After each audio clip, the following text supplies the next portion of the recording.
Podcast is an extension of all the Manhood Tree initiatives. It's like an opportunity for us to talk freely about the things that we might discuss in group, that we might learn at the men's health events, that we might talk about in our fatherhood monologues, or even brotherhood yoga. It's a free form interview conversation with men in our community that we discuss manhood stuff. We try to keep it lighthearted, but also very serious because the topics that we're talking about are important. And I think that we are trying to create a platform for men to have serious discussions, good discussions about things that maybe we wouldn't normally talk about. So join us every Tuesday, 6 p.m. on Facebook. And if you'd like to be on the show, send us a message.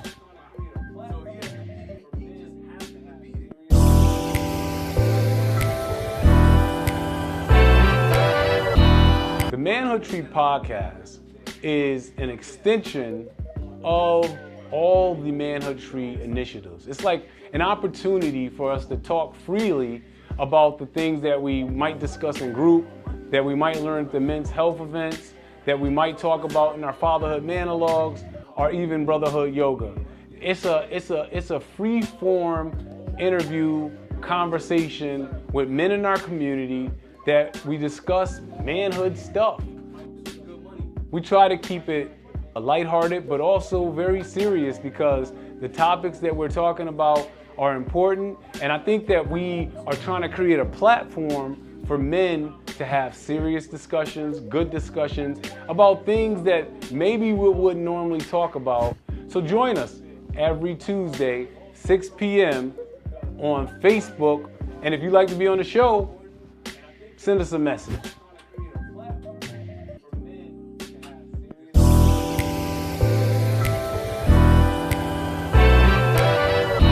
The Manhood Tree Podcast is an extension of all the Manhood Tree initiatives. It's like an opportunity for us to talk freely about the things that we might discuss in group, that we might learn at the men's health events, that we might talk about in our fatherhood monologues, or even brotherhood yoga.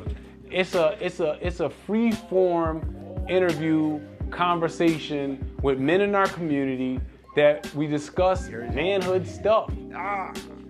We try to keep it lighthearted, but also very serious because the topics that we're talking about are important. And I think that we are trying to create a platform for men to have serious discussions, good discussions about things that maybe we wouldn't normally talk about. So join us every Tuesday, 6 p.m. on Facebook. And if you'd like to be on the show, send us a message.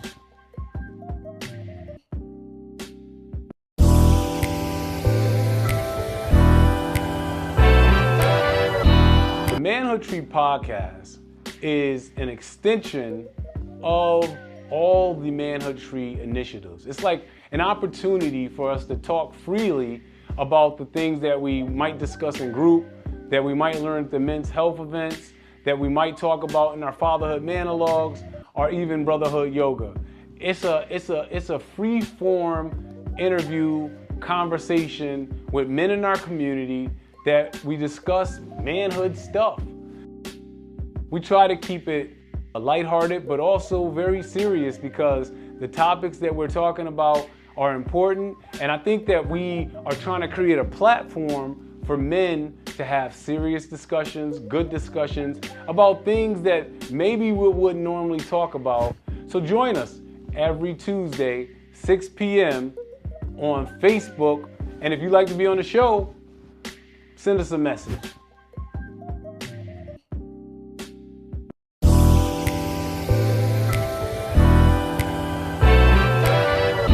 The Manhood Tree Podcast is an extension of all the Manhood Tree initiatives. It's like an opportunity for us to talk freely about the things that we might discuss in group, that we might learn at the men's health events, that we might talk about in our fatherhood monologues, or even brotherhood yoga. It's a free form interview conversation with men in our community that we discuss manhood stuff. We try to keep it lighthearted, but also very serious because the topics that we're talking about are important. And I think that we are trying to create a platform for men to have serious discussions, good discussions about things that maybe we wouldn't normally talk about. So join us every Tuesday, 6 p.m. on Facebook. And if you'd like to be on the show, send us a message.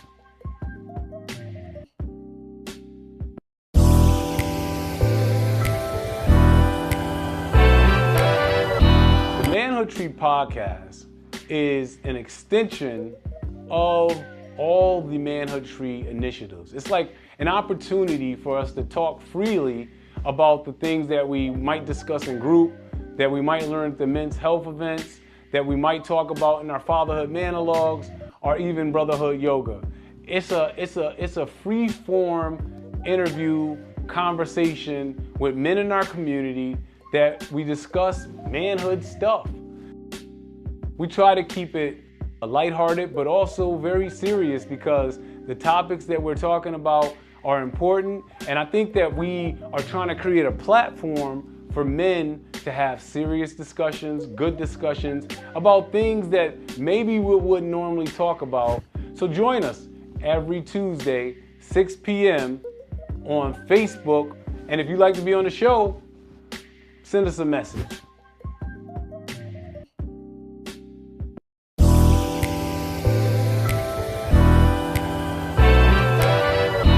Manhood Tree podcast is an extension of all the Manhood Tree initiatives. It's like an opportunity for us to talk freely about the things that we might discuss in group, that we might learn at the men's health events, that we might talk about in our fatherhood monologues, or even brotherhood yoga. It's a free form interview conversation with men in our community that we discuss manhood stuff. We try to keep it lighthearted, but also very serious because the topics that we're talking about are important. And I think that we are trying to create a platform for men to have serious discussions, good discussions about things that maybe we wouldn't normally talk about. So join us every Tuesday, 6 p.m. on Facebook. And if you'd like to be on the show, send us a message.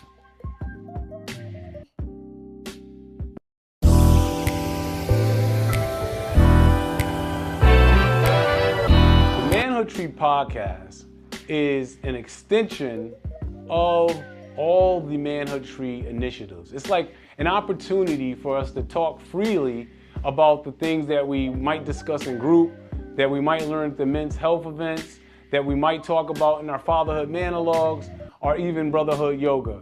It's a free form interview conversation with men in our community that we discuss manhood stuff. We try to keep it lighthearted, but also very serious because the topics that we're talking about are important. And I think that we are trying to create a platform for men to have serious discussions, good discussions about things that maybe we wouldn't normally talk about. So join us every Tuesday, 6 p.m. on Facebook. And if you'd like to be on the show, send us a message.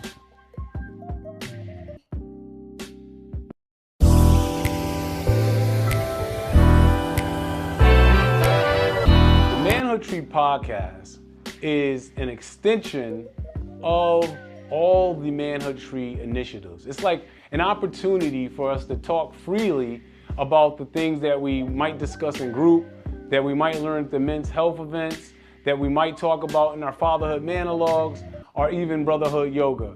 It's a free form interview conversation with men in our community that we discuss manhood stuff. We try to keep it lighthearted, but also very serious because the topics that we're talking about are important. And I think that we are trying to create a platform for men to have serious discussions, good discussions about things that maybe we wouldn't normally talk about.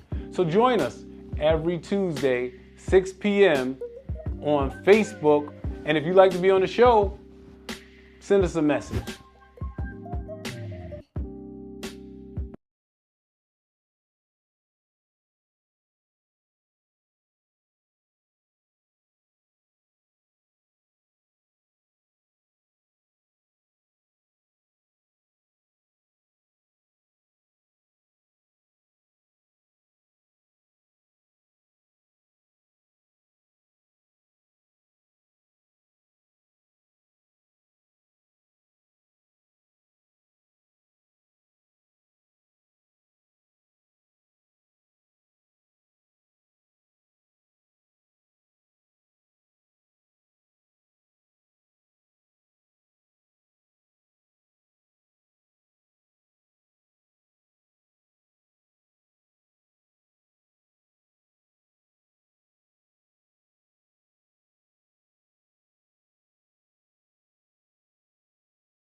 As everyone knows, we're here again.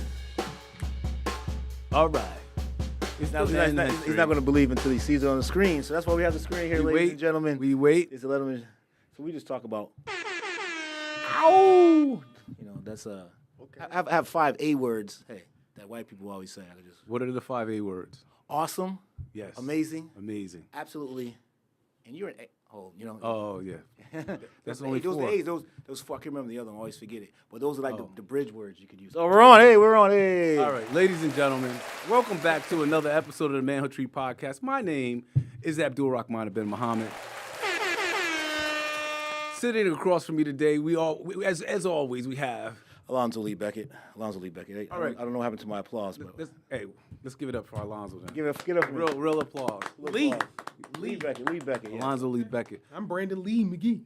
Are you? Yeah. I am. Interesting. So we're starting a new format on the Manhood Tree Podcast. I'm going to let both guests introduce themselves real quick, and then, Brandon, I'm going to come back to you to start us off with a little bit deeper introduction to you. So please introduce yourself. Brandon McGee. All right. And then over to my left. LeVar Mitchell. All right, so we have Brandon McGee and LeVar Mitchell on the show tonight. So Brandon, tell us, go for somebody who's never met you, and you're a pretty popular guy here in the city of Hartford, in the state of Connecticut.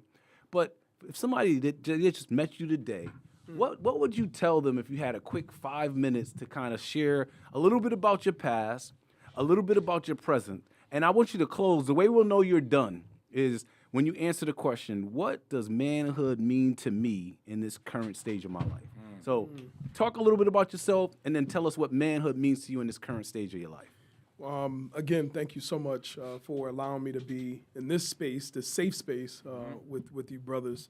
And again, Brandon Lee McGee Jr. Love it. So yeah, give me a little. First time ever. What do you mean? I'm gonna call both of you guys Lily. No, Please do not. Call me BLM. Because most folks are like, Black Lives Matter. I'm like, no, that's Brandon Lee McGee. But born and raised in the city of Hartford. Yes. Went away to college. It's important for me to share that. Went away to Alabama State University. That's right, ASU. ASU. Came back home, and I thought that I would be the next mayor in the city of Hartford. Did not think about running for state office, high office. I just wanted to come back to my hood. Right. I grew up, Yes. that invested in me, and I wanted to give back. I love it.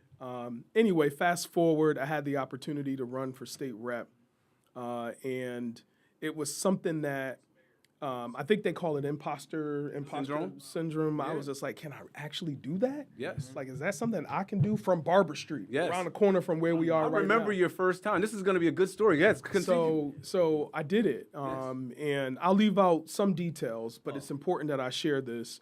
You should share about the first time, though. Yeah. Because that's important. Don't leave that out because that's the comeback part. You got to tell the comeback.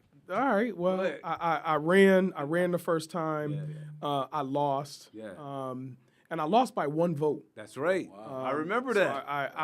It was 3 of us in the race for state representative for the 5th Assembly District, Hartford. Black Windsor. votes matter. Black votes really do matter.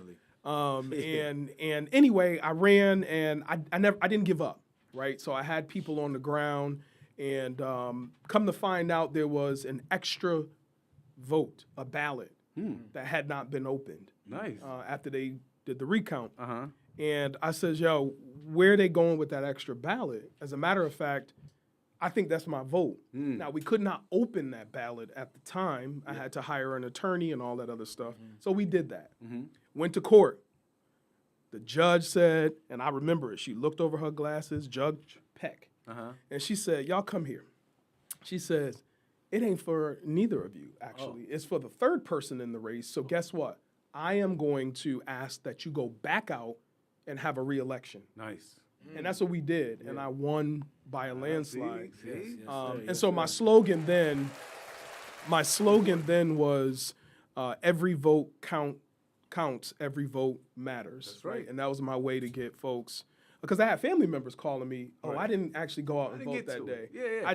It was what it was. It's whatever. Congratulations, but it wasn't me. And so I then realized we have some work to do. That's right. Right. So ran for that. I won. I served 12 years in the legislature, served as the chair of the Black and Puerto Rican Caucus, passed landmark legislation around police accountability, declared racism as a public health crisis. That's right. I mean, I can go on in terms of my short time in the legislature, but major success Yes. in terms of policymaking.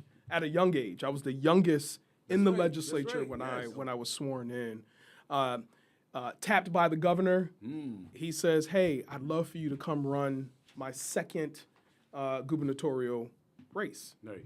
Absolutely. But at that time, we're at the height of the pandemic. And I'm going to say this. I never really had a true celebration after my retirement in the legislature. So You want to have a party? Sometime. Party? You want to call my wife? We get a party going. What are you doing? Where's my phone at? But I left at a time when I think most people thought, Brandon, why are you leaving at the height of your career? Yes.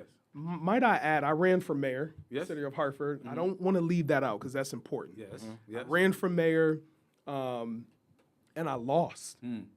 BLM, Lee, we don't lose. And I lost. And I will say I will do it again if I had to. I'm not running for mayor in the city of Hartford, so all y'all out there watching. Everybody take it easy, right? Breathe, okay, Arunan? Breathe, everybody else who running. That's funny. But nonetheless, I ran, and I ran on the fact that I wanted to help my community around housing, access to jobs, and you name it. I love it. And I lost, and I was really upset with my community that I've proven myself. Went away to college, I came back home, I served in the legislature. Right. Proof is in the pudding. I'm here. I want to come back on the local level and run, and I did not. So I did not what win. does that tell you about politics? Does that tell you that maybe it doesn't tell you anything, but does it tell you anything? That's a nuanced question. I think I believe we as a community have fallen short in terms of the importance of the political process and that voting actually matters. But it's the first step in the process, right? So I'm not going to blame the system, although the system is weird, but we're not engaged. Right. We've given up. And there is a sense of hopelessness in our community because they have not seen any true transformation. Quick question: Has the percentage of Black people voting going up since you when you first? You know, that's a good question. I'm not sure. Anecdotally, I think. So's on his game today, by the way. Just curious. But I think it's good. It's a good question. But I'm not sure statistically. I can tell you, voting has increased by 50% in the city of Hartford. We've lost population in the city of Hartford. Right. And I can go down that whole rabbit hole around the census tract and all of this other stuff and its impact on voting districts in the city of Hartford. But anyway, I lost, right? And I quickly got back into running for re-election, which was my final term in the state legislature. Pandemic hit. Governor Lamont asked, "Hey, can you come run my campaign?" Absolutely. I thought it was a great opportunity. I left the legislature at a very high level, ran the governor's re-election. We won. He said, "Hey, what job do you want? Where do you want to work in state government?" And I said to myself, Governor Lamont, I'd love to serve at the Department of Housing. As a child who grew up in Westbrook Village, I ain't talking about the new Westbrook. We moved from the Brickyard, from Stowe Village to Westbrook. I understand the importance of real lived experiences and the importance of giving back through where I sit in the Department of Housing. And so I went there, made a lot of changes there. From there, I think I stayed there probably like 2 years. And another opportunity came up. Governor Lamont says, "Hey, I need you to shift if you are okay with it and go over to this organization by the name of the Social Equity Council." SEL. SEC. SEC. Right? And I'm like, SEL. That's social emotional learning. Social emotional learning. I was close. But that's still good, though. Yeah. And so anyway, without belaboring the point, I've been serving as the CEO of the council where we're responsible for the reinvestment of cannabis dollars back into communities hardest hit by the war on drugs. So we refer to them as disproportionately impacted communities, right? And so it's a really sweet spot to be in because full circle moment for me, I helped to establish the legislation that legalized adult use cannabis. But I'll say this out loud. Most communities, especially communities of color, we're very conservative when you talk about legalizing drugs and all this. Like, I'll say the thing out loud that a lot of people don't want to talk about. But on the same token, if I can describe it this way, the train was leaving the station with respect to Gotta get on. cannabis being adult, legally, Yeah. It was gonna legalized. happen. It was going to happen. And so I said, there needs to be a form of reparation. And the Social Equity Council is that form of Are reparation. you calling for reparations all for all African Americans right now as well? Absolutely. Oh, okay.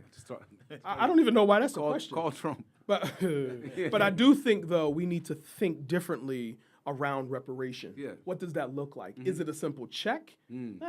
Whatever. Is it, do we address the system? Right. Right? So there are many different forms of Big reparation. conversation. Yeah. So anyway, that's my journey. That's where I've been. And I'm still right around the corner at my church where we do a lot of great work in this neighborhood. In the building you sitting in, Yes. Y'all were part of that? not y'all, Brandon McGee as a state rep. Okay. I wrote the first letter of support. This is in my district. Yes. To revitalize this entire block here, specifically the Swift factory, when it was just an idea. Done a great job over here. Yeah, great work.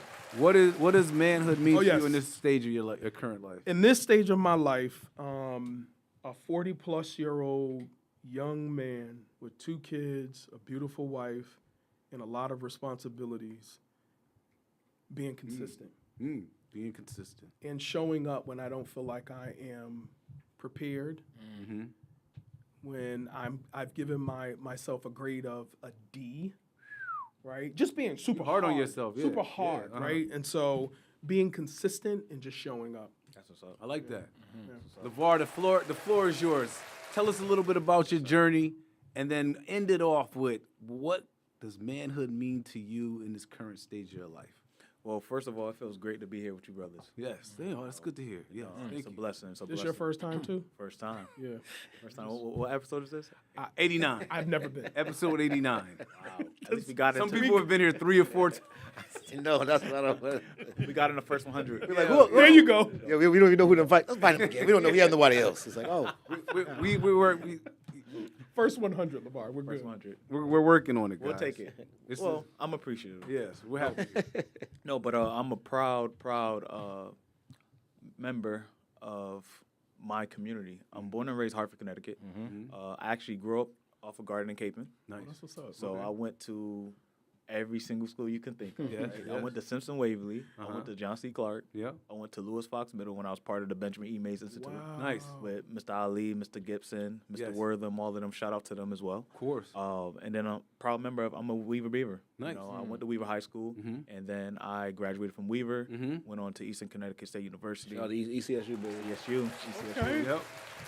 I'd be remiss not to shout out my boys, Cliff and Chewy. Oh, yeah, Nice. well, yeah. Yes, of course. Gotta shout those guys out. Good guys. If it wasn't for them, I wouldn't be where I'm at. You know, Brotherhood. brotherhood, Yeah. brotherhood, mentorship, leadership, and just integrity. Like Cliff saw something in me that I didn't see in myself at age 14.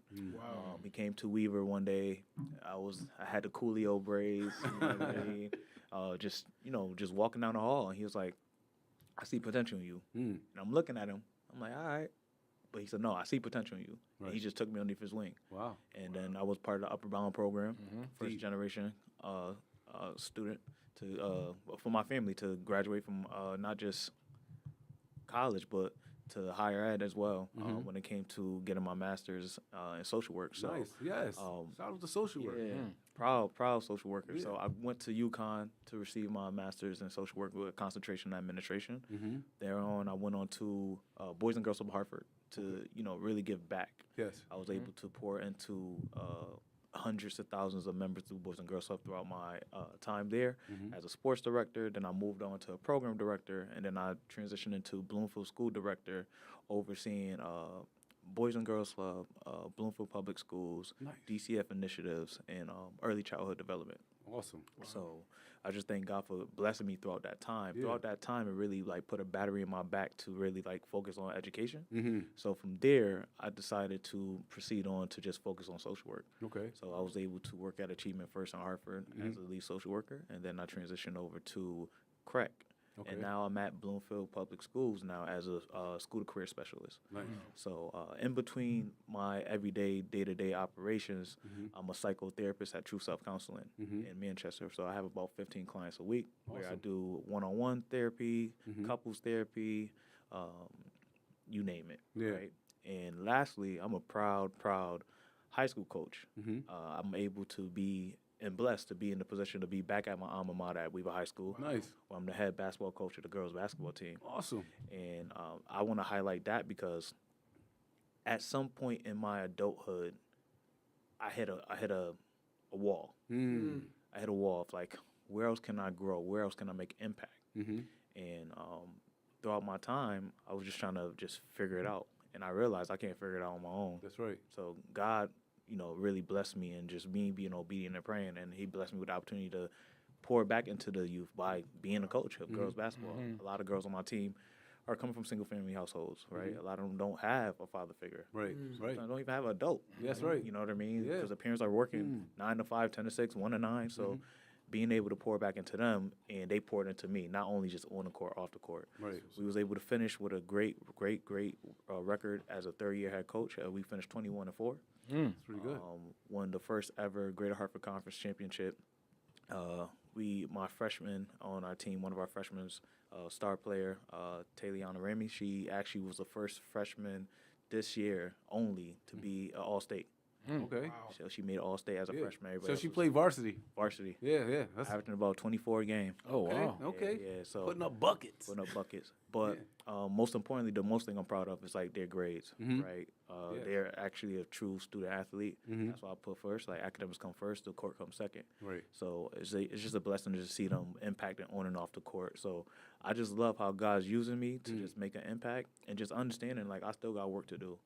The work don't stop. I'm just a pilgrim passing through, so I can't complain. Like, and the main thing I really love the most also is like when people hear about me, they hear born and raised in Hartford. That's right. It's important. That's A important. lot of people are just born and they don't raise themselves. They don't be raised here, or they are raised here and they just go off to make impact elsewhere. And You're back in your community. back in my community. I'm in the trenches, so like, and I love it too. And when it comes to manhood, manhood is just for me, Lord's willing. Start a family soon and just build a legacy. Okay. Build a legacy, show integrity. And my dad was a great father. I had great fathers in my life, but taking small things that they taught me, right, and turning it into like a full way to give back to my seeds coming up, right? My kids coming up. So just understanding like using my story, using my testimony, using the adversity that I went through to pour into them so they won't make any mistakes that I made throughout my lifetime. So just manhood overall is just like making impact and showing integrity. And you mentioned a great point, bro, as far as consistently, but I want to be consistently consistent. That's the main thing. If I could be consistently consistent, I won. You're going to win every time. Yeah. That's dope. So you want to answer that question? As far as What does manhood mean for you in this current stage of your life? Before we get into our topic for tonight, but I might as well throw it at you one time. You're a little bit older than these young men. I'm noticing half the 100, grade. baby, half 100. Yeah, half 100. Half 100 so out here. I figured I would hear because it's a different stage for you. So talk a little bit about that. Well, I think I'm in a stage with, my son. He's 20 years old, so now I was in a stage of we're like becoming like friends. Yeah. Right? So I was not a lot of. I think I told him. I said, listen, when they were younger, I would, I discipline you for stuff. I tell you this. Now I'm just going to tell you, you can do what you want to do. Right. Like I'm gonna tell you this is wrong. Like, the stove's hot. When you was young, I pull you away from the stove. Right. Now I'm gonna tell you, if you go touch it, hey, He like touch that it. heat. So now, but I see our relationship changing that way. So as a father now, I just feel like I remember all those times. Like your children are small. 6 and 8. Right, so like I don't remember 6 and 8. Yeah. As you get older, I kind of remember. I remember when he was in high school. I remember being in high school. Yeah. So like I kind of understand what 20. I remember 20. Yeah. I was in college just like you were. So some of the thoughts you have can kind of like, I can kind of parallel his experience and my experience. I think like he opens up more now. Yeah. Talks a lot more. He's more like all the stuff we like when he was at the conference. Remember he spoke in front of everybody? Yeah. You were surprised by Shocked that. the hell out of him, right? So I was like, damn. So now that's coming out a lot more. So like all that stuff we used to do when he was young, Right. right? I don't know, we forced him to do things, but hey, go speak. Yeah. Now he can speak to anybody. He's like, he was at the event we did for the Hartford Community That Care last week. He was in there talking to everybody. Right. So I like the I'm excited to see like what happens, like what does he turn into? Yeah. What kind of a man is he going to be? 'Cause he's surrounded by a lot of good men besides myself, so I don't know which one kind of like he's going to be. He kind of like gravitates toward. And you're okay with that, right? He Oh, yeah, takes I'm a little fine. bit from somebody Yeah, else. yeah, yeah. You put him in that environment. Right. 'Cause everyone that's around him is good. Yeah, yeah. It's not like, yo, don't go hang with Uncle. Right. Like everyone's good. So Everybody's whoever you pick, good. I'm Good men. good with it. But so I'm in that kind of great space, man. He's 20, so now it's like now he's gonna kind of like find, his girl that he might want to be with, or might want to get married. Like all that's coming up. Like we talked about it before. It's a wedding, maybe possibly down Future, Like, yeah. he has kids. So like I don't. That's like, whew, right? Yeah. But it's like, man, all it's gonna start happening to me now. Right. Instead, I'm not being I'm not a disciplinary anymore. No. I'm not like, I'm not doing that anymore. So Right. that's kind of different. Yeah. How do you feel about it though? Like knowing that, like It's scary. yeah. Yeah, because I feel like I have to like still hold his hand. I still have to not literally hold his hand, but like in certain things, like you straight, and he'll be like, "Yo, I'm straight. Dad, you don't got to keep it." Like, all right, my bad. Right. Just making sure. So that happens a lot Yeah. because I'm trying to make sure he's okay. Yeah. And it's like you at a point. I'm at a point now where it's like the training wheels thing, where you gotta like just let him go, right? But you're gonna still grab the bike. 'Cause you But don't want him to I fall. feel like that it's an evolution, and it's always happening just at different stages. Because I feel, as you're articulating the way you feel, is almost like me looking in the mirror with my 6 and 8 year old. Yeah. Like I'm nervous. I'm like, oh my God. Yeah. Now my 8-year-old, she's shaping out, and I'm like, whoa, what Hey. is happening here? Hey, My it kids happens. are growing up, Right. and I have to let go a little bit. Yeah. But not so much. I mean, at 6 and 8 Right, versus yeah. 20. But you Just get what I'm scared. saying. I just say that never goes away. Yeah. Yeah. That. So you know what? And The protection of them. in retrospect, Yeah. I think of how my mom Let treated you me go? when I was young, and now I understand. Yes. Oh, okay. Like she was like, "Where you at?" That's where I'm at. My chill, mom. Right. You good? You okay? Yes, I'm okay, but I understand it now. Like Yeah. I'm her baby. She's like, "Yo, you're out here." And back then, we ain't no phone. We have no phone. What we ain't have is like, "Yo, days. call me when you get there." You don't call when you get there. She mad and crying. Like, what's wrong with you? You didn't call me. Like, oh, I was all right. But she's thinking all these things like I do, and my wife does. So yeah, it's crazy. That's dope. I want to say the being consistent, being consistently consistent. I think that as right now, as in my phase of life, of my phase of development, I think it's more important than ever. I think that at any given point, I see some men they fall off, and so I think a lot about maintaining whatever way I see myself, not necessarily how you guys see me, but the way I see myself.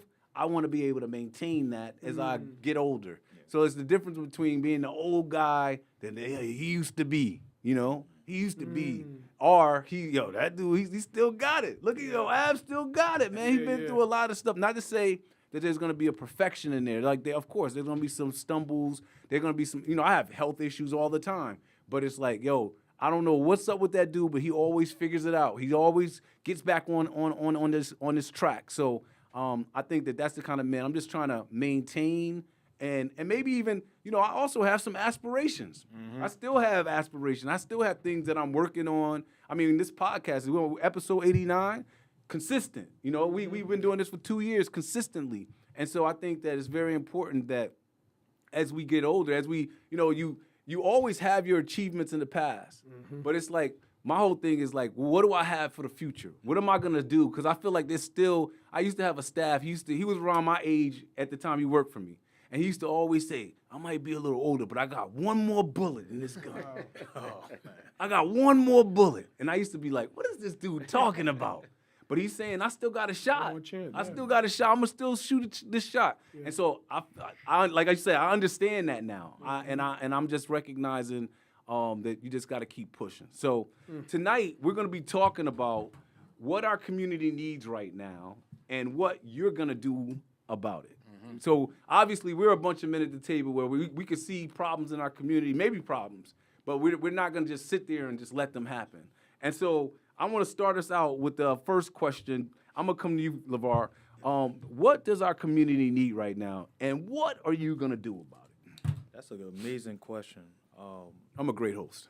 Amazing question. I feel like what our community needs right now is strength in numbers. We got a lot of individuals.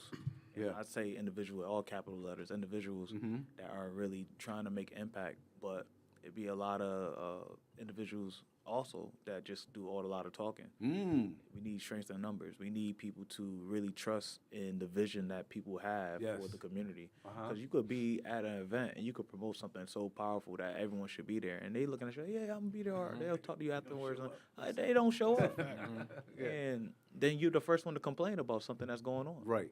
That's right. So I think for us, we need more strength in numbers. And when I say strength in numbers, it's really when it comes to the youth development side. Right? Okay. Really, this is our next.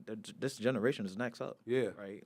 And we can't let the world control them. That's right. And the world is controlling them through social media, through all these new apps, like ChatGPT alone. Like they feel like ChatGPT is gonna help them get through life. It's the answer. It's the answer. It's It'll not do all the your answer. work for you. Yeah, for right now, right? Some of my students, they think they're gonna use ChatGPT for their capstone tomorrow. They got a awakening. That's right. They don't know there's an app to be able to track that. They don't know about that part. Yeah. Exactly, but I think for me, strength in numbers, and when it comes to strength in numbers, I mean, as far as directly in the community, I mean like youth development, like really finding ways to develop our youth. It could be through programs, it could be through panels, it could be through workshops, it could be through out-of-state trips to get their mind to change on and view life outside of Hartford differently. They might put that battery in their back because some of them are just stuck in, you know what, I'm gonna just be here. Yeah, that's deep. Yeah, I'm gonna just be here. Like, no, And there's more. There's so much more. There's so much more. Like you went out. You took that leap of faith and you went to Alabama State, right? And like you didn't leave Hartford permanently. You went to create change and make an impact, change, develop yourself to where you are now. Like, and that's what they need to see. Like, you can make impact in your community if you stay here, but you can also make impact in community if you go out and see different perspectives, different lifestyles, different ways that they pour into their own communities as well. Yeah.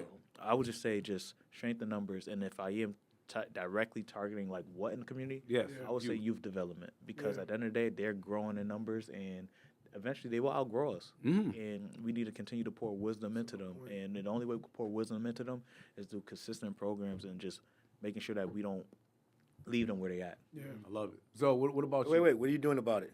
Oh yeah. Amazing. Thank you. So for me, I've been in contact. I've been in contact with a lot of community providers. Yeah.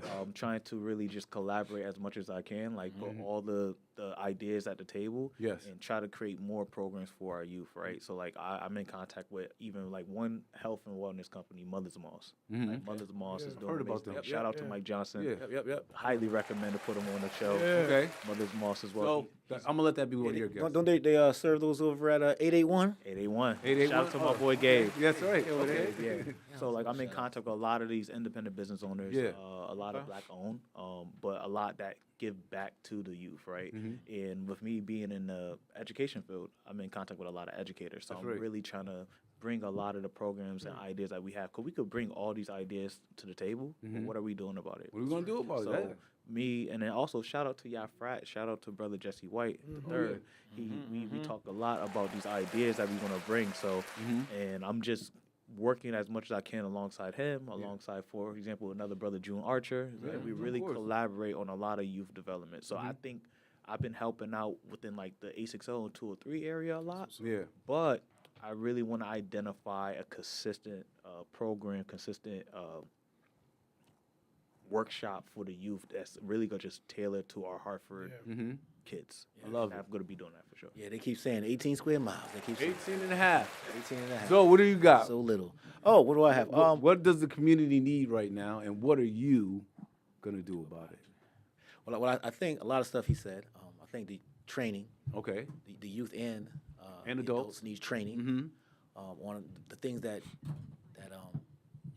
trouble our neighborhoods. You know, trauma. You know, mental health issues. Yes. Like food insecurities, all those things. So they need to know about how to go get these, like the food, or where to trauma, how to speak to someone. They don't have sometimes they don't have the language to speak to the people they need to speak to. So that type of training, give them that education. Right. I also think that the collaboration part is Collaboration. really big.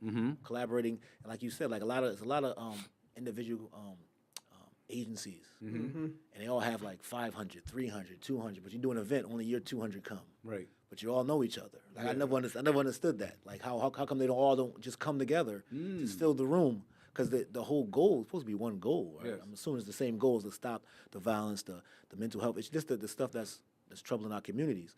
So I think the collaboration part should be good. Like what I do is like if I try to do. People's like, they hire me. Yes. And I don't charge them I'm supposed to charge them because I want to do this thing. Right. So then, and I'll put it together and I'll put it in a way so they could share it and I'll give them more than what they should have so they could share it more. Yes. To get people involved. Gotta hit the button. To see.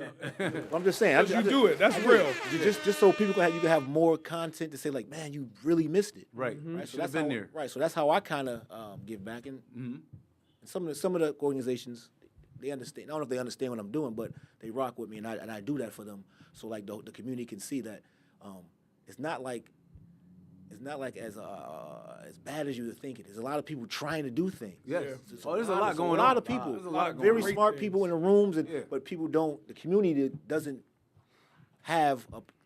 They do. Some places they do, but overall, or maybe they don't know. Maybe they don't have the information and knowledge to go to these places. But they need that. They need the knowledge, the training. They need to understand like the collaboration that takes place in anything, whether you're trying to win an election or whatever, where you're trying to win something at school or whatever. But you need collaboration, you need other people. That's right. And I don't think our people really know that. We're not really about collaboration. People's like, I do it by myself. I hear that. What about you, Brandon? So I agree with both what you mentioned, both of you. But there's this quote that I truly live by, and I like to read it, and it reminds me of the why. And it's by Brother Cornel West, and it says, "If you can't lead the people if you don't love the people. You don't love the people. You can't save the people if you don't serve the people." That's right. So I always think about servant leadership, right, and all of this. And I think sometimes within servant leadership, we totally overlook history. Yeah. And where am I going with this? Everything that y'all talking about has happened before. That's right. But I think what's not happening is the sharing of what was and building on some of those things that worked in our community. So a lot of the institutions, our mosques, our churches, our corner store, the communal vibe, right? All of that, don't you say nothing to my child, all of this stuff. Right. We're losing that in our community. Actual community. The actual community. All of what y'all talking about, programs, we've been collaborating for years. Yeah. CRT, Artist Collective, I can go down all of the organizations, My People, keep going, right? So I think there is a responsibility on our part as leaders to not throw the baby out with the water, but maybe change the water a little bit. That's right. But some of the systems that we've established in our community, it works. Okay, the church feeding people on the corner, it worked for those empty bellies, right? Yeah. Let's not turn the page so much that we forget that what built our community, some of those bones are still very strong. So I think that's something that we need. What am I doing right now? Is really utilizing all of my platforms, whether it's the fraternity, my church, or my full-time job to strengthen systems that help communities reimagine, establish a little bit more hope, but putting financial dollars where it needs to be intentionally. Yes. And not just like this pie in the sky, putting it out there.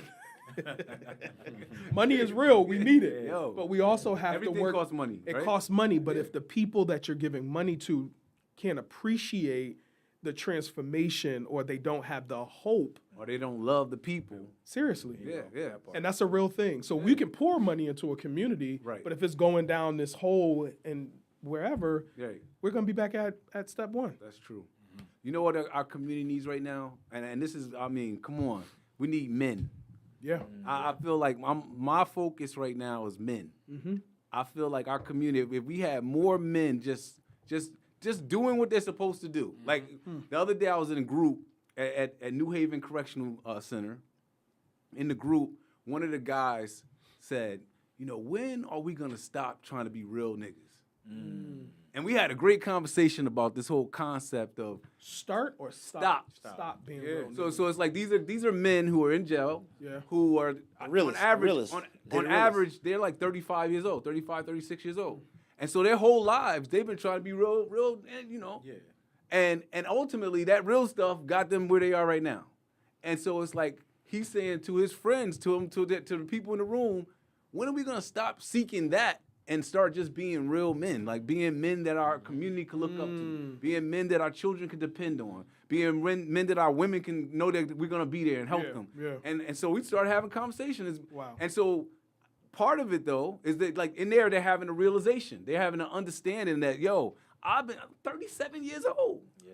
I've been doing this for my whole life, in and out. You know, so the funny thing is I go to New Haven on Monday. Mm-hmm.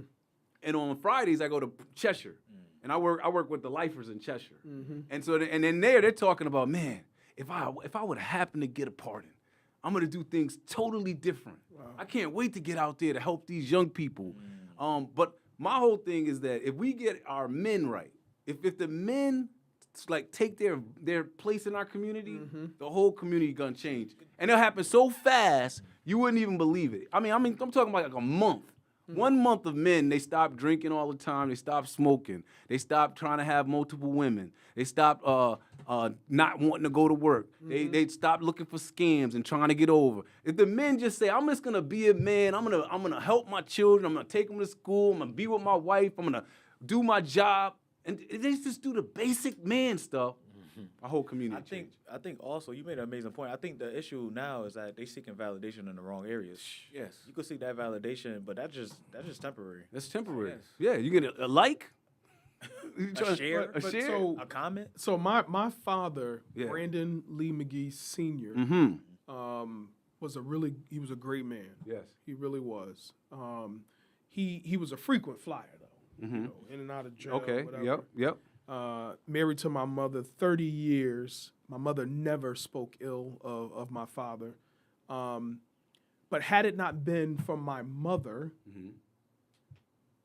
identifying other men who were positive and who could speak into my life, whether it was my uncles or cousins or whoever, right? I'm not sure that I would be as well-rounded of a person as I am. Yes. So what I'm getting at is I wished it could be a light switch. Men could just show up and be who they are. It's not that easy. But if they're not taught, right? Or if we don't, not even taught, but just given an opportunity to think differently about circumstances, perhaps they may not go seek those validations or short-term fixes or being real niggas all the time. Well, one of the things I've been thinking a lot about is what keeps men. So everybody, how old are you? 35. 35. So 35 and up. What keeps men? Because 35, to me, 30 is manhood. Like, once you get to 30. Can't change. I said you can't change a man after 30. All right, okay. That's who he is. Yeah. So the thing is, though, is that I know men who are my age, and they act like the same way they act when we were 17, when we were 20, when we were 22, 23. They act that way. And they never let themselves grow. There's something about, like, manhood, you have to change. Like to get to manhood, you really have to say, okay, I'm not gonna, if you talk to 25-year-old Abdul, you wouldn't even know, you wouldn't even be able to, like, you'd be like, who is this dude in comparison to who you guys all know, right? Right. And that's okay, because I was 25-year-old Abdul. Yeah. And so my point is that a lot of men are allowing themselves not to grow. And like you just said, the manhood tree. Yeah. A tree has to get all the things that it needs to grow. Yeah. And so somewhere in our community, somehow, we're not getting enough water. We're not getting enough light. We're not getting enough nourishment in the ways of manhood. And so now every week, fortunately, Zoe and I are able to sit in this room, and we sit in here with great men. So you remember that time we had the guy come on the show, and he had some drink with him? Yep. And he was planning on come on the show, and the minute he walked in the room, He saw how the vibe was. The minute he walked in the room, he looked at me, he looked at Zoe, and he never opened that. He put the drink on the side. Never opened it. And he was one of our best guests. Wow. Because he had it in him. But if his mindset was, I'm going on this little podcast, I told my boys, I'm gonna be on this podcast. I'm being real. Yeah. We was like, nah. But it's like we not doing that over here. And so but one of the things about that show that's like it showed me that we could change the temperature anytime we want. You set a standard. We set a standard. We didn't even say nothing to him. No. He just looked at us and said, "Oh, okay." This dude got on a damn so out of place. Three-piece suit. Like he ain't supposed to be. You know what I mean? Why you got on a three-piece suit on a Wednesday? You don't think it's normal. You think that wait, normally where he would go, that's normal. Yeah. Why did he shake my hand like that? Why did he squeeze it so tight? carpenter. I don't know. He's a hard worker. I don't know. So I like that. So what I'm saying is that the guys. Fortunately, I get to see these guys in jail. They really want the opportunity to be the man that they actually avoided to a certain part in their life, because they now it also teaches me that how powerful the environment is. Oh yeah. Because every day when they walk outside, they're seeing these real niggas. They right outside every day. Yeah. And unless you have a Brandon McGee, Alonzo Lee Beckett, a LeVar out there, they're not gonna see you. They don't see nobody like you. And so you have to put yourself in places to be able to see men like us. And so that goes back to, like, sometimes this is the difficult thing. And I want you to respond to this. So success takes you away from your community sometimes. So talk to me about that. Like, everybody in this room is successful to a certain extent. Something that you said, LeVar, that it almost triggered a really negative response in me, and that was I've always been told, you better get the hell out of this community and never come back. Wow. Right? That's not what you said. Right. You said go get yourself better to come back to give, right? And learn something outside of where you grew up. But I've always been told this is not a good place. Don't come back. Wow. And I never understood, why would you Say that. Why would you say that? Wouldn't you want me to be a part of this community? It's a trick.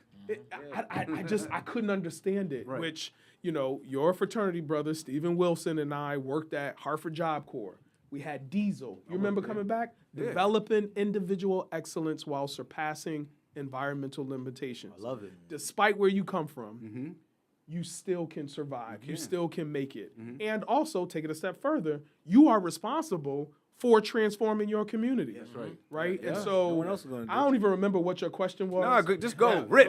Go ahead but- and riff. But I wanted to say that because we always tell our kids, this is such a bad place. Yeah. And the reality is, there are some challenges. Yeah, 1,000%. And some of our young people, they need to relocate. That's just the reality. But creating opportunities for young people here, at least from my perspective, is important. You said, I know what you said. Yeah. So leaving your community, right? Becoming successful sometimes require you to leave your community. Right. That hurts me a lot. It hurts me a lot. But it didn't hit home until I started having children. Yes. And you've got to think real time. Of course. Okay, what's in the best interest of my family? And I always had this conversation around education. So I was in Project Concern. Hey, shout or out me too. Shout out to Open Project Choice, whatever they call it. It's open choice now. It was. I used to see the Project Concern kids get off. Project Concern. We had the Project Concern Project- bus. Hi, guys. We were on the bus. Yeah, Project Concern bus. Good morning, Project Concern, guys. His mama drove him. No, I walked around the corner. I lived in West Hartford. I just walked around the corner to school. So he was mad when the And real it was niggas late. came to He his was late too. Hi, guys. What are you guys doing this morning? You from Hartford? No, from around the corner. Yeah. But for your listeners, that's Chef versus O'Neal. That's right.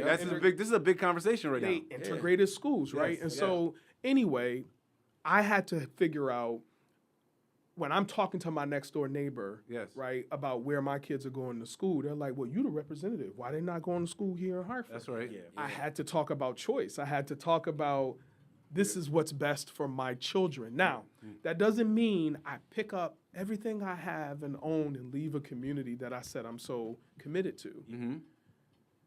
But two truths can be the same could be true at the same time. Right. And that is if we're ever going to see communities like the city of Hartford ever make it, I'm speaking for myself, still have to remain involved and be a part of the solution versus saying, well, I tried it. Right. Them mother beep, beep, beep, beep, beep, didn't vote for me. So, You could have said that, yeah. I could have, but that's not, it's too easy. Yeah, that's right. Right? It's And easy it's a tough question to respond to. Yeah. Because I know a lot of successful black folk, Very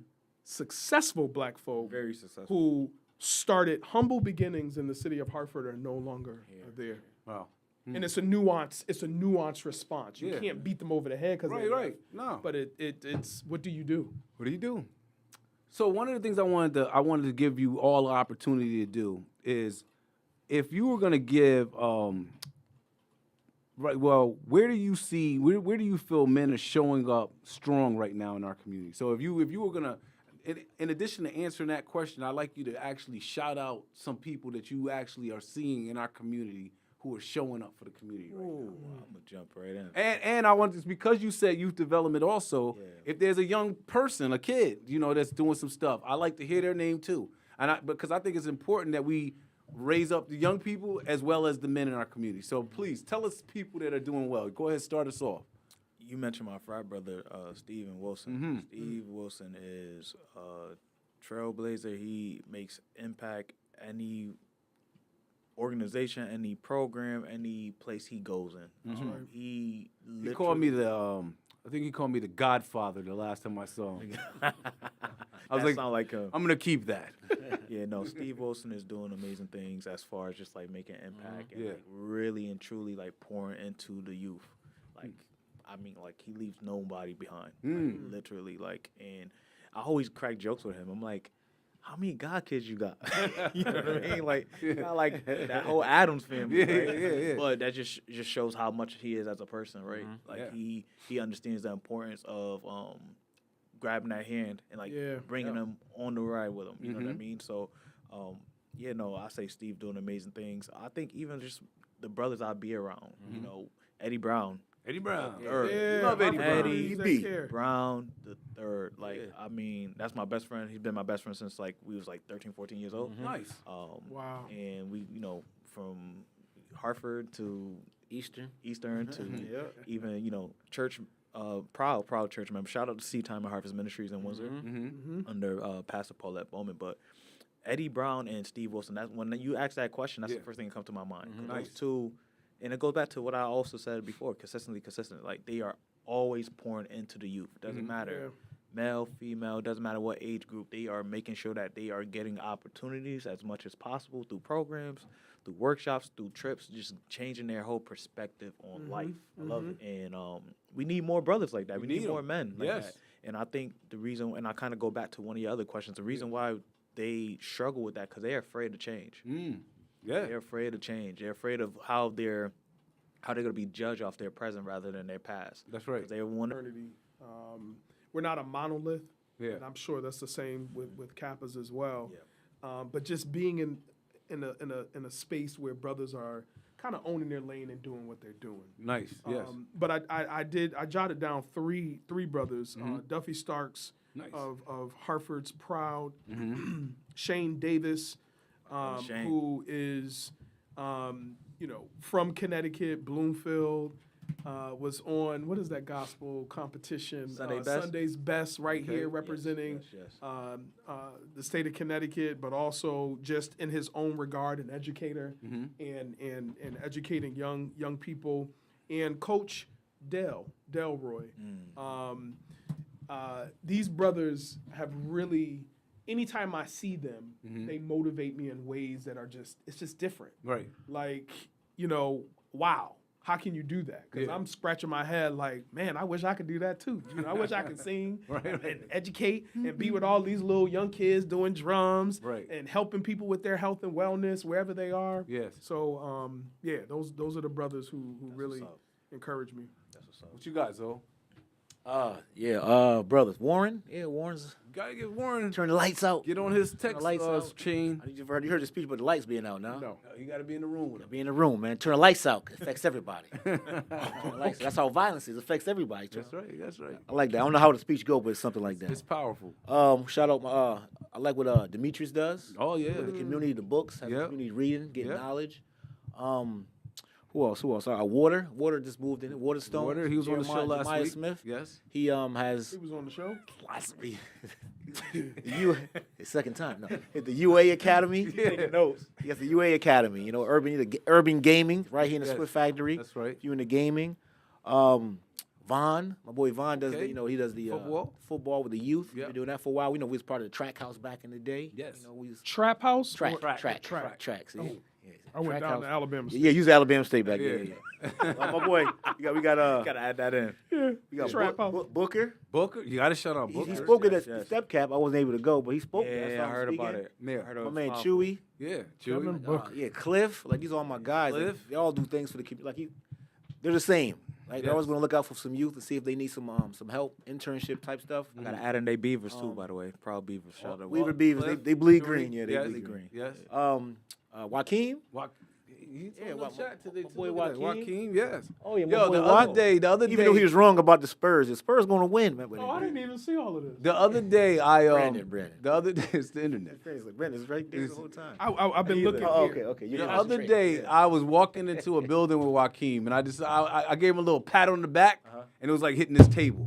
I was all like, Yo, I've got to start working out. the crazy son. thing- like this dude's back Right. was But- as hard as I this say something funny table. about that though. What? He's always like, yo, hurt. How you hurt? Yo, he He's always walks- hurt. he My walks back like an hurt, old my leg man. hurt. Like, yo, but you go every day. You're up at 5 a.m. and you're doing all types of stuff. Yo. But he's hurt. He is in shape though. Yeah, he is. Every now and then I be thinking about people I could fight. You don't want to fight. I'm never fighting Joaquin. I'm never just because I'm like that. I'm just No. I got what? I'm like that. I be just testing cats. In my mind, I hit Joaquin's Intrusive back. thoughts. Yeah. I hit his back, and I was like, what the heck? Why is his back like that? It was like he had an armor on his back. It was that hard. Crazy. Yo. Well, not Joaquin puts him up. I'm like, yo, bro. You got it. Bro, You got it. Come on, man. Give him a hug. Drink some water, Give him a bro. hug. Come Give him on, a man. hug. Do something, man. I don't want no smoke from Joaquin. Okay, I want to shout out. I got to shout out Matthew Rivera. Yeah. What a dream. He doesn't live here anymore. Nah. But Matt's getting married at the end of next month. Some people might say Matt's like my minty. You have 2 of those. I know that. I'm about to give the other one too. Next week, Lance Growth is getting married too. He finally getting married. He's So finally proud of getting married. Lance. You've been out with you. I know. Yes, you know. Yes, Yeah, yes. yeah. He definitely knows. You know how he gets. Evolution. Yes, Yes. you definitely Yes. know. I'm What? proud of Lance. But that's the point that I want to make is that marriage is a whole nother level. Yeah. It's a different level of manhood. And so I want them. I pray for them. I pray that they actually have success at it. Yeah. It's not like I've been married 22 years, 23 years, Wow. 20 something years. 20 over here, 20. So I'm only 15. yeah, but it's every day is some work. I was just in an argument with my wife. Yo, she last mad at me week. now. She mad at me. Yeah, she mad at me now. Every day. Tomorrow will be a better It'll day. be a better day. Things Mad at get me better. now. Mad at me So now for nothing. Welcome to men, the club. Crazy. men that are at the beginning of that journey, but they've been boyfriend and girlfriend, and it's cutesy, Uh-huh. Guys, Not the it's same. work. It's gonna Lot be of some work. Yeah. Work. So, but I want to shout them out just because they're a lot of men. I haven't been to a wedding, I think, in the last year. And I feel like I should be going to weddings all the time because young men should be getting married. If you really want to get successsul, if you think Should I'm they, though? successful, yes. Okay. If you think I'm successful, you would not know my name if I didn't marry Dayshaw. Wow. There's no possible way. Because I am a great idea person, but you have to have somebody logistical. You have to somebody that's gonna learn how to do billing and payroll. And Dayshaw knows how to do almost everything in my people. I know how to go in a room and have a meeting. Yeah. I can talk good. I can put on a jacket. But if you can get the business and you can't figure out how to make sure that all the things that need to get done, your business is gonna fail. And so I would have been a has-been. I mean, I would have probably figured something out. But I would have been a has-been. You've been selling them cards, man. I would have been. I couldn't even figure that out. Reading cards, man.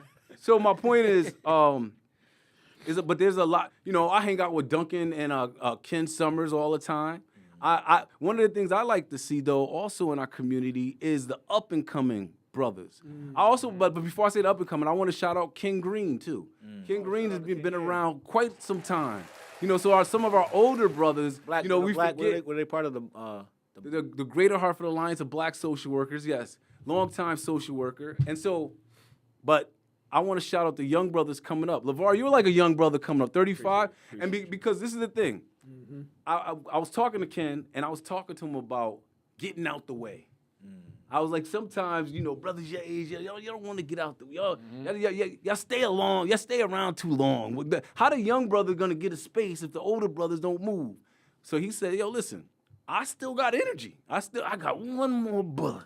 That's what he said, right? And so, but he said that, but realistically, I want to be able to share my knowledge and my experience with the younger brothers, and they can do the work. That's right. And so I feel like, my father passed away 9 years ago. And so I need brothers like Ken to be in the community because I still got something in my tank, but I also recognize that if we don't leave a little room for brothers like yourself, we always try to take the lead on everything, then we mess up our future as well. So we have to think about the future as well. So that's just my quick shot of people. All right, let me get back to this. So on the flip side, though, we're falling short as men, and what is the cost of that? And in recent weeks, we're gonna be having a brotherhood check-in on May 21st at my people office, 111 Robert Street. We're gonna be talking about, in recent weeks, we had the gentleman who he murdered his wife and then he committed suicide. We had the brother who killed 8 of his children and shot his wife. And so men are also failing. We're still having some issues. And so what is the cost of that when we have men in our community that don't have a clear grip on their mental health, clear grip on themselves, how to deal with the issues, problems, concerns that they're dealing with? I'm gonna come to you first, Brand. I know you got something good. I'll come to you last. I am not a social worker. I have You don't my have to own, be. I have my own therapist. Yes, good. I'm still processing Okay. because I think about my children. Yes. And I don't even know how to respond, quite frankly. Okay. Your passion. So you got an idea on this one? No. We're not passing. It's just hard. You're asking us. It is very hard. Yes. Like, what do you want me to say? I don't know what to say. The brother killed his wife. Yeah, He like, killed, so- but now we can't talk about that in isolation. Right. What led up to it? Let's talk about Brother Fairfax Yes. in particular. Yes. Right? Actually, I brother. mean, Yes, brother. you're talking about an individual who would have been, and this is, let me just put a disclaimer out there. Yes. No one's justifying his behavior in killing his wife, killing himself. That was wrong. That was a coward act, Yes. etc. Yes. But what I will say is that man would have been the first black person to governor. serve as governor in the state of Virginia. There was a personal hit out or attack on him. Yes. He was blackballed, did not have a job. Like, there was a lot of things happening in this man's life. Right. Around him, who was around him to say, hey, I think you might want to go get some help. Yeah. I don't know about the divorce and all of that. That was happening, that attitude, the ultimate pressure. Yeah. I'm still trying to figure out, like, what would possess one. Yeah, I can't. I can't wrap my mind around it and then go kill yourself with your kids in the house. Yeah. Teenagers. But then that's coming from a person who right now I'm in my right mind. You're doing good. And I'm doing good. So it's unfair to me to say what. Let's go to the social worker, see what he has to Yeah. say. There you go. There you go. Somebody who qualifies. No, we all have qualify. thoughts, but let's hear what he has to say. Maybe he has a different perspective. This is important. I think we fall short of educating ourselves or educating each other. You know, when I say educating each other, I mean like holding each other accountable. We hold each other accountable in so many other ways. Why we can't hold each other accountable when it comes to mental health? You just mentioned check-ins. Yeah, we're doing them every month. The only time, you do it every month. We as men, we lack in doing it every month. Right. We want to do check-ins when we want to go out somewhere. We want to go to a brunch, Right. but you don't want to do a check-in with your friend That's or your right. brother, right? That's right, yeah. The only time you probably doing a check-in is when you are either at a special occasion like a wedding, or some occasions was just a homegoing service. You want to do check-ins. Right. Can you just check in on a weekly? Yeah. It just takes one text. But is that culture being taught to us? Because in my household, I was the only male, right? So Okay. what Yeah. what are we? How are we creating? Right. I'm glad that you are creating Yeah. these Yeah, spaces. of course. But like, young men are told, "Suck it up, Suck it up. That's keep it right. moving." Like, Don't that's cry. a real thing. Don't Yes. cry. Hold it in. Real men Here don't you cry. are at 30 and you about to explode. All right. But the other piece is we're also taught that if we become successful, we it's almost as though we don't have any problems. If we have the money, if we have the wife, it's like the picture, you know. Yeah. It's like a Facebook post. It's like, okay, we got all the things that people want. And now and the thing that happens as you rise up like that, you have to kind of like put on the smile every time.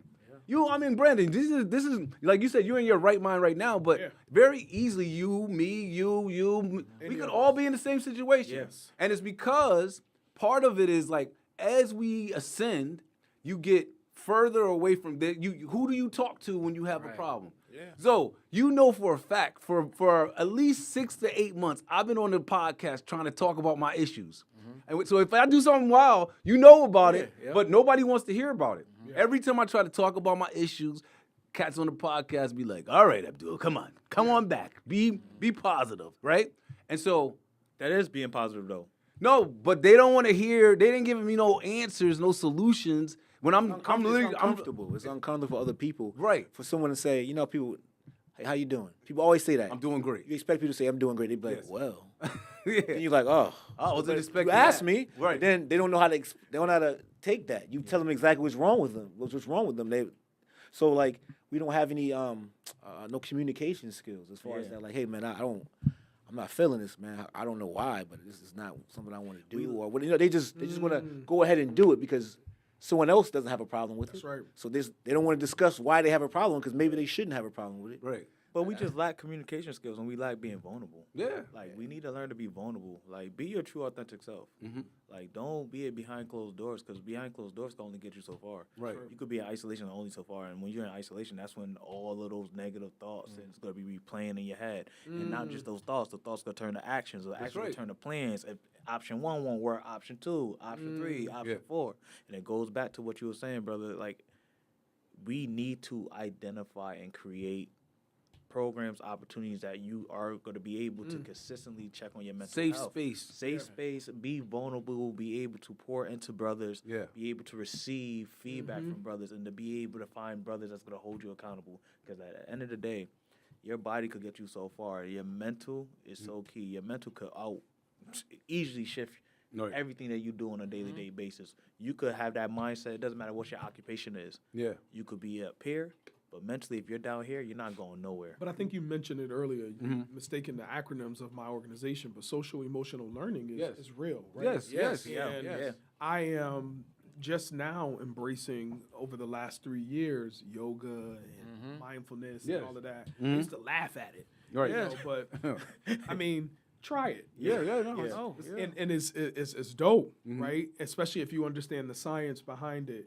and just being vulnerable, because now you're listening to your body. Right. You know what I mean? And so I only bring that up to say these are some of the other components or aspects of emotional Resources, things you could be able to use. Yeah. And I mean, and that's what you're doing, right? Of course. But then also, Not yoga, but you doing We the did do manhood. yoga. We did a whole year of yoga. Oh, y'all did? Yes. I need to do that. Brotherhood yoga. We did it I wasn't every invited. month. wasn't- Yes, You you didn't were. invite my You guy, were invited. What's going on? I invited Brandon. Yo, Brandon sees every post that we're putting out there. Yeah. Oh, man, that sounds like the Price is Right. Come on. But I would say one last thing. Yeah. Men have to seek therapy. Yeah. yes. Have to seek therapy. Yes. We need to continue to pour and educate, most importantly, educate these men on therapy. You might think... Give us an education. So for somebody that's listening right now, Yeah. talk to them right now about what therapy is. Because I think that we always say they should go gonna do look right therapy. here. Yes, good. Go ahead. Therapy is a therapeutic space where you could be able to be vulnerable, be able to pour out your life issues, concerns, things that you're dealing with on a day-to-day basis, where it's a safe space. You don't feel like it's leaving out whatever. The goal is for you to go into therapy and leave out differently than you came in, right? Mentally, personally, anything that you're being able to go through on a day-to-day basis that you feel like your back is against the wall, you're in a maze with the lights off, you don't know where to go. The therapy is that light bulb to help you navigate yourself throughout that maze, to get out of that trap, to be able to be your true authentic self and to be able to reach your full potential. So I tell all the people, all the individuals, from youth to elderly to couples, but most importantly, when it comes to this podcast, black men, to seek therapy. Do not remain silent by yourself. You don't realize how much therapy will not only impact your life, but it will help you surpass all of that issues, the adversities, the trials and tribulations you're dealing with, to really be able to reach your full potential that you know you can reach. But where do you go? Where do you go? can go Right? to- I don't have insurance. Where do I go? Oh, that's Like the when you practical. Yeah. Where do I go right now? So perfect. So for me, reach out to me because I'm going to be able to give you all the resources. If you don't have insurance, we're going to find a way to get you some insurance or find a way to get you at least a consultation as well so we could figure out the next steps, right? You can find me on Psychology Today. You can find LeVar Mitchell, LMSW, or you could go to True Self Counseling. And also, not only just True Self Counseling, it's tons of other counseling services that are making a huge impact because we don't compete with each other. At the end of the day, we got one goal only, right? To help out with the mental health and mental wellness. So if you don't have insurance, don't make that be your excuse at all to not get insurance, because there's plenty of ways that you could definitely get insurance and definitely find other ways to seek therapy. And also, lastly, as I talk about therapy, shout out to my brother Maurice Eastwood. You kept saying the name of the company, right? Yeah, no, Seek therapy. I was but I represent True Self Counseling, but I represent all of the therapists, because at the end of the day, it's no competition. So I want to just shout out those who are making an impact. Yeah, that brother got me running. I'm out there. He flash. So this is the thing. And if you're not going to go to therapy, you need to have at least one brother, one friend, one person in your life, at least one. No matter how rich you are, how successful you are, how broke you are, no matter where you are on the scale, you need to have at least one person that you could be your true self with, that you could actually tell them something, and they're going to listen to you, and they're going to give you some good feedback. And so if you don't have that relationship, at the very least, we have a brotherhood check-in every month at My People. Every month you can just come in and you can say whatever you want at the brotherhood check-in. That's what's up. And if you say something wild enough, one of the therapists in the rooms will be talking to you before you leave. During pizza. Before you get out, they gonna flag it like talking to you. So just we need to create more spaces. Yeah. Absolutely. You know, and the thing is, it has to be up and down the totem pole, because the thing is that as you get up to that rare air of success, you find yourself where you think you can't go back. You think you can't go in certain, because what are they gonna say about me if I go into this certain spot? And so just keep that in mind as because we all gonna go through something. Absolutely. And so we need support. We need to have a support system in place. All right, so what is one mind shift men need to make immediately to improve themselves and the community? What's one mind shift that men need to make to improve themselves and the community? I'll say education. Just gotta get some. I think that, like, growing up, not all people of color, whatever, understand don't understand the importance of education. Like when we were very young, we're always taught 0 to 12. That's it. You're done now. High school, right? So that means you're done with education. Yeah. Right? So most people have that in their mind. Like, once I'm done already, I don't need to learn anymore. I've learned everything in those 12 years. Yeah. But I think a lot of men, they stop learning. So they don't know how to be any better than what they are right now, and some of the role models in front of them haven't either. Right. So most of the people have not gone to college at all. So they basically dropouts or high school graduates that you're all looking up to. Yeah. So they don't have any weight. They don't know any. They don't have any resources or tools to even learn how to retain information, find information, use the information for themselves. Yeah. And you learn those things in college, right? Yeah. And you kind of use those things in your everyday life so you can navigate through life. Well, they've never learned those things. Yeah. So they grow up stagnant. They stop growing. Yeah. So you now can't stop growing. So now it's hard to tell someone about something when you're if they're older than me. I'm like, man, this and this and that and the third. They're like, in their head, they're thinking they should know that. Why is this younger dude or whatever telling me? Now they don't want to talk to you. Right.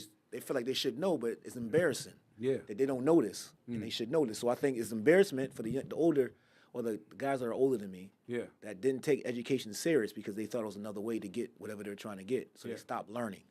So I think the education of the mindset shift is they need education to shift their mindset to understand learn something new. What's possible. Because once you learn something, you see something, you're like, it turns a light on anybody. You're like, oh my God, this is.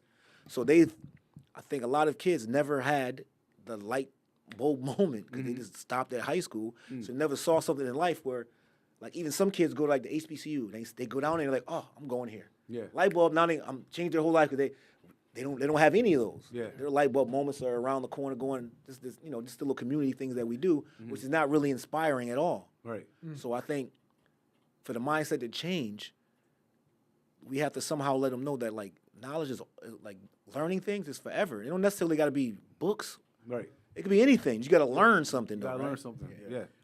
I would say don't be afraid to start now. Today. Right? So today. So that means, you probably didn't graduate from high school. You probably somebody younger than you telling you best practices in life and how to move forward. It's okay. Don't be embarrassed. Set the pride aside. Yeah.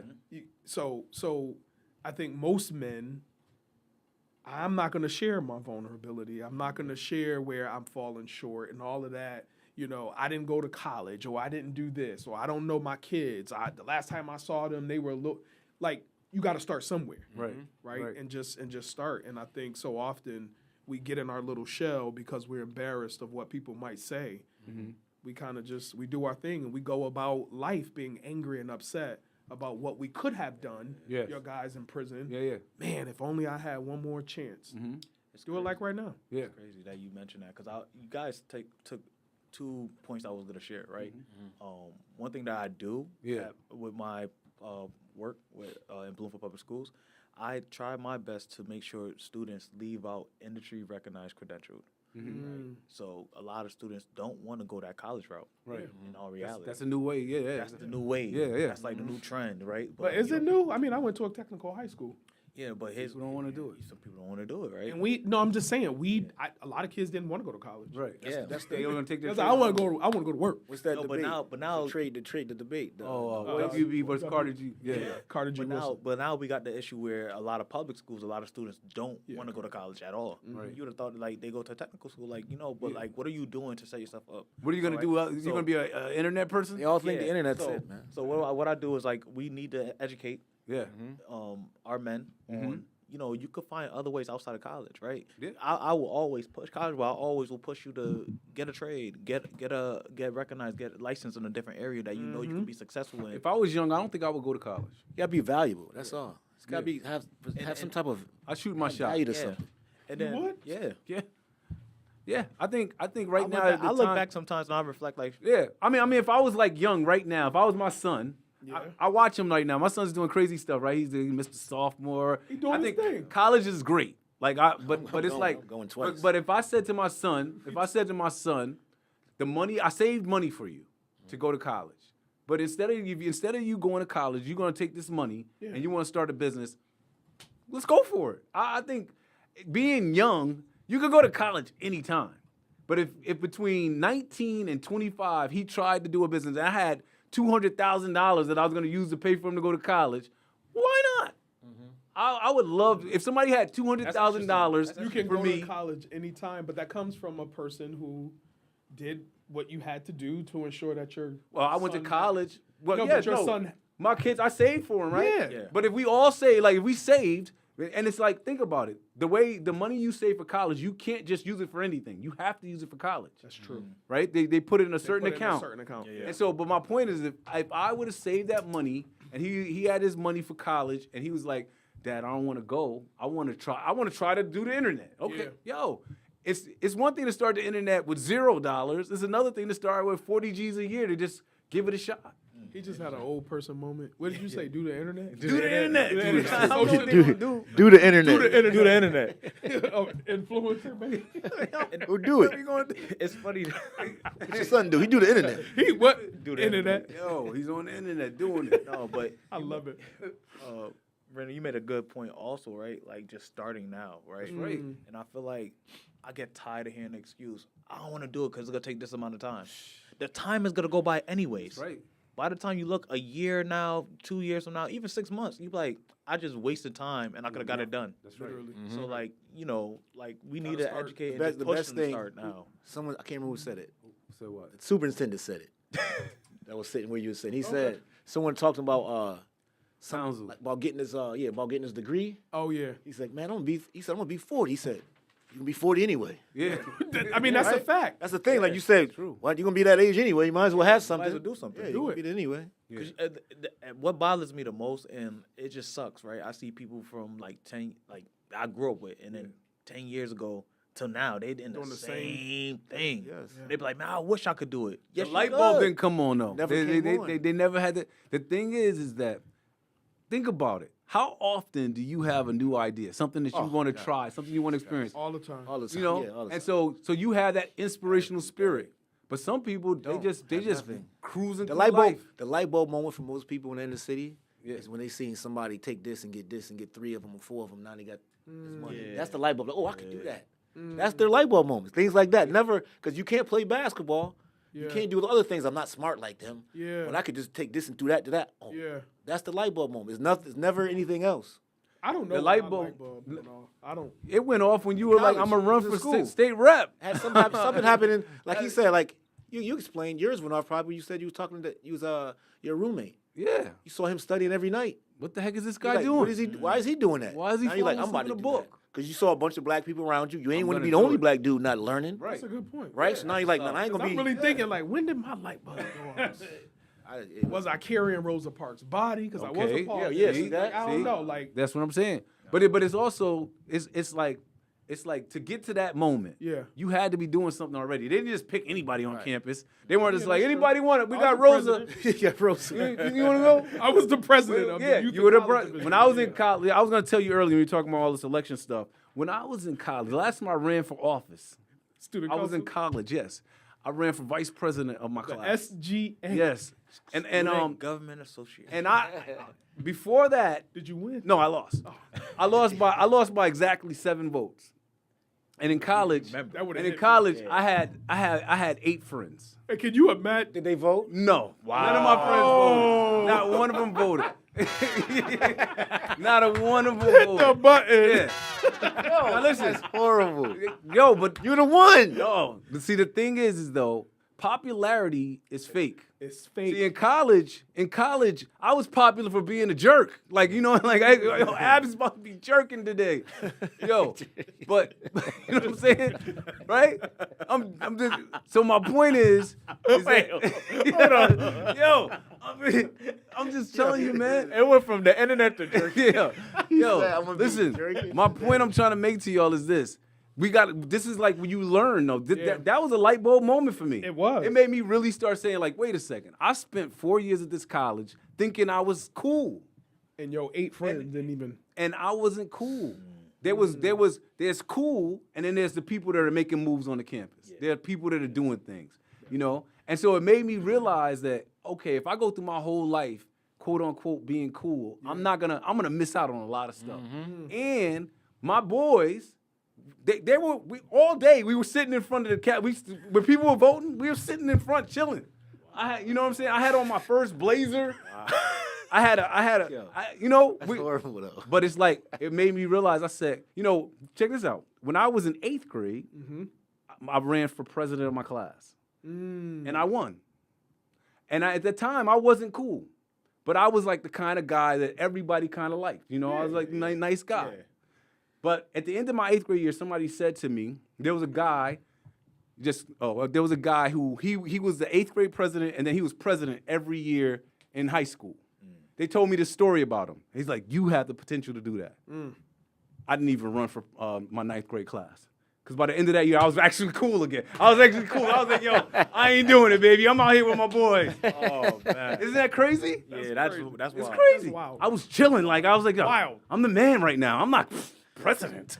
I have no desire to be president of the freshman class. Did you at least vote for someone? Nah, I was chilling. I was chilling. And so all of my life, up until I got into my 20s, Wow. I was just a jerk.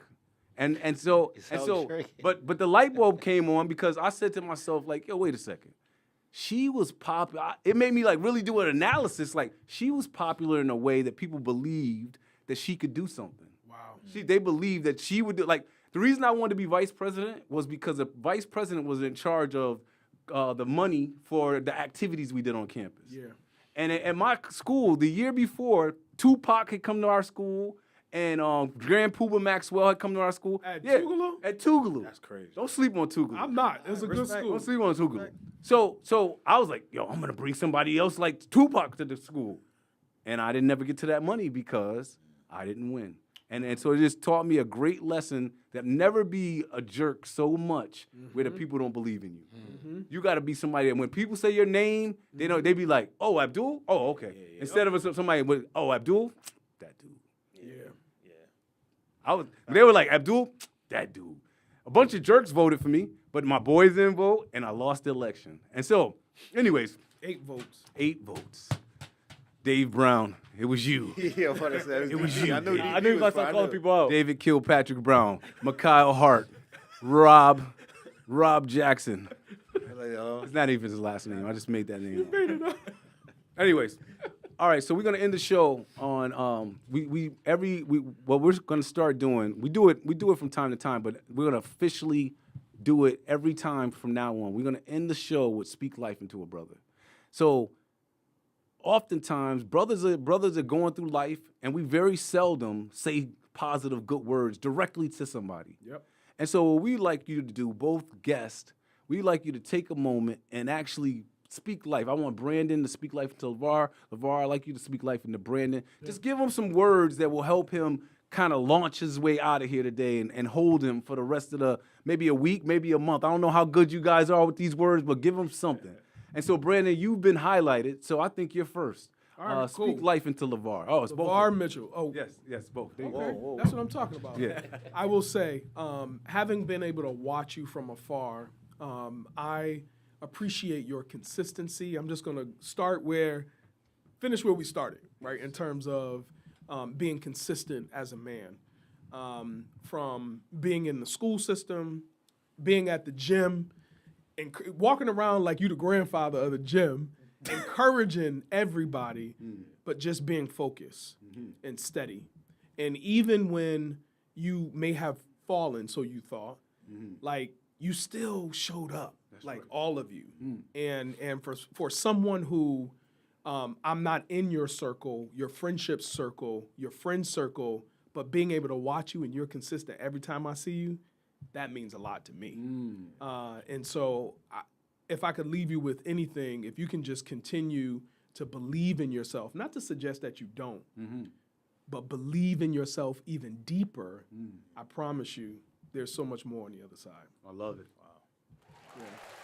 The floor is yours. Brother, Brandon, we go back. Yeah. But one thing I truly appreciate you is like how you continue to be like consistent when it comes to pouring into me and pouring to those around you. And one thing about you that you always gotta do, you gotta tell us what we need to hear rather than what we want to hear. And you don't care because at the end of the day, you see something in us that we haven't seen, right? And even from the political aspect to the public aspect, you're yourself. Yeah. And that's one thing I respect about you. There ain't a lot of people that could be and have that balance. Like they lose themselves when they get put in these seats. That's a fact. And you don't lose yourself. You actually continue to be yourself, which got you where you are now, right? And the one thing I do love is like how much you are truly, truly a God-fearing family man as well. Yes, sir. You continue to lead by example. And you gave yourself a D. I don't give you a D, but you gave yourself a D. I'm going to give you a higher grade than that because what I see, you know what I mean? We don't see what others may not see, but one thing I do know, God sees your work. And just continue to use your torch to light someone else's flame because someone else is seeing you while their light is being dimmed. So while you go down that path, you see that their flame is not being as lit, pour into their flame like you always been doing because I know that they gonna reach it and they gonna go further just off of your impact. So respect to you. Give it up. Give it up. He gave me my first speaking gig at Boys and Girls Club. Look at that. Look at that. Yo. Before you worked there? Or after you had worked there? I've never worked at Boys and Girls Club. No, you said Boys and I was thinking Job Corps. Yeah. Okay. All right, listen. That was a great Speak Life into a. Anytime people do Speak Life into a brother, and I feel like I want to do one, that means you guys did a good job. I'm not gonna do one because if I do, you're gonna be like, "Holy crap!" But is that what it's supposed to be like?